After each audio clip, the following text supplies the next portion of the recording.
सपने होते हैं परछाई से, जितने कदम चलो उतने बढ़ते जाते। कभी खुशहाली तो कभी जंग बन जाते हैं। छोटे से मन में विशाल गर्व बनाते, जिंदगी की हकीकत में वो यूं छिड़ जाते। सपने होते हैं परछाई से, जितने कदम चलो उतने बढ़ते जाते। गड़बड़ी होती है संताने का कुछ मान या विचार, और धारणा इन्हें बढ़ने नहीं देती है कुछ इस तरह।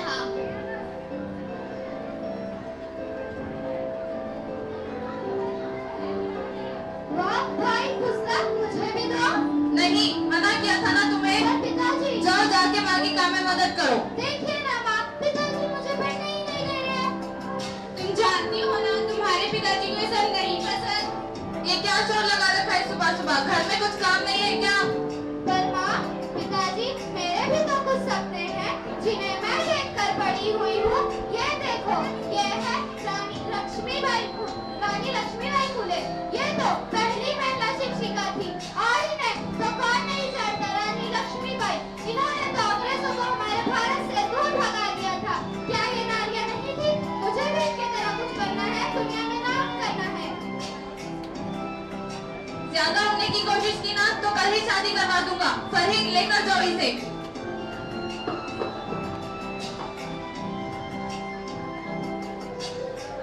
जीने का अरमान है नारी, हम सबका सम्मान है नारी। नारी ना हो तो जग सूना लगता है, कण कण में विद्यमान है नारी। तुम इसे निर्मल ना समझो, गीता फोगाट जैसी पहलवान है नारी। और ऐसे ही सपनों को देखकर, उनसे प्रेरणा लेकर वो बड़ी होती गई और अपने हौसलों को बुलंद कर अपने हक के लिए आवाज उठाई।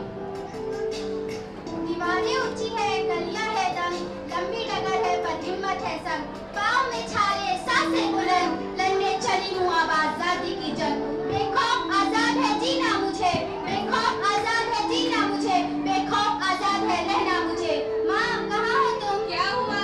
मेरी उम्र की सारी लड़कियाँ स्कूल जाती है, कॉलेज जाती है, अपने नाम रोशन करती है, और यहाँ मुझे आगे पढ़ने ही नहीं दिया जा रहा है। पिताजी मेरी शादी करवा रहे हैं। ये देखो, ये सारे मेरे सपने हैं जिसे देखकर मैं बड़ी हुई हूँ। ये है कल्पना चावला, जो भारत की पहली महिला अंतरिक्ष में गई थी, और ये गीता फोगाट, उन्होंने तो कुश्ती में गोल्ड मेडल जीता था। माँ, अगर इस उम्र में मेरी शादी करा दी गई तो मेरे सारे सपने जलकर राख हो जाएंगे। माँ, क्या तुम्हें कभी घर की याद नहीं आई? क्या तुम्हारा कभी पढ़ाई करने का मन नहीं हुआ? तुम्हें भी तो नहीं पढ़ने दिया गया था। याद आता है ना मुझे, शादी तो एक साथ है, बस कितनी सी बात है। वो पढ़ाई, वो आंगन दिखाना है उसे। घर याद आता है मुझे, जिन दिलों में रही परसों तक, उनमें से छोटा सा हिस्सा मेरा भी तो था। फिर वहाँ रहना है मुझे। घर याद आता है मुझे। सहमी चौखट पे खड़ी मेरे मन ने कहा, माँ, प्यार करना सीखा था तुझसे, फिर प्यार पाना है तुझसे। घर याद आता है मुझे। अब जो मेरे साथ हुआ वो मैं अपनी बेटी के साथ नहीं होने दूंगी। एक औरत भी तो एक इंसान है, उसे भी अपने सपने देखने का पूरा हक है। फरीद, मैं नहीं जानता था तुम अपने कुछ सपनों को लेकर अपनी जिंदगी जी रही थी। जो तुम्हारे साथ हुआ वो मैं अपनी बेटी के साथ नहीं होने दूंगा। मैं उसे पढ़ाऊंगा, लिखाऊंगा, उसके सारे सपनों को पूरा करूंगा। कभी बेटी तो कभी बहन, कभी बीवी तो कभी माँ है नारी। पुरुष जिसके बिना असहाय, ऐसी है नारी। कभी ममता की फुलवारी तो कभी राखी की कारी है नारी। सृष्टि जिसके बिना थम जाएगी, ऐसी है नारी।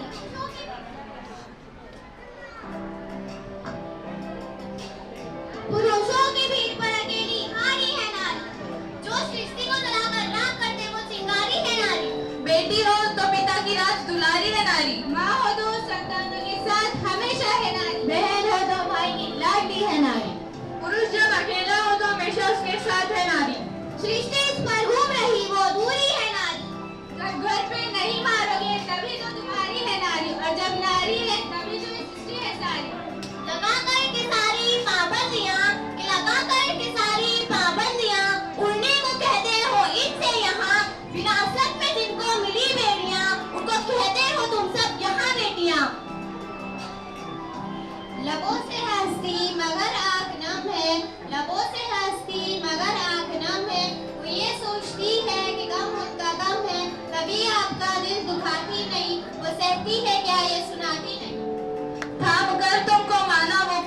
चली है, थाम कर तुमको माना वो काफी चली है, हाथ छूटा गिरा फिर संभल भी गई है, अब जाके वो खुद को समझने लगी है, मोहब्बत वो खुद से अब करने लगी है।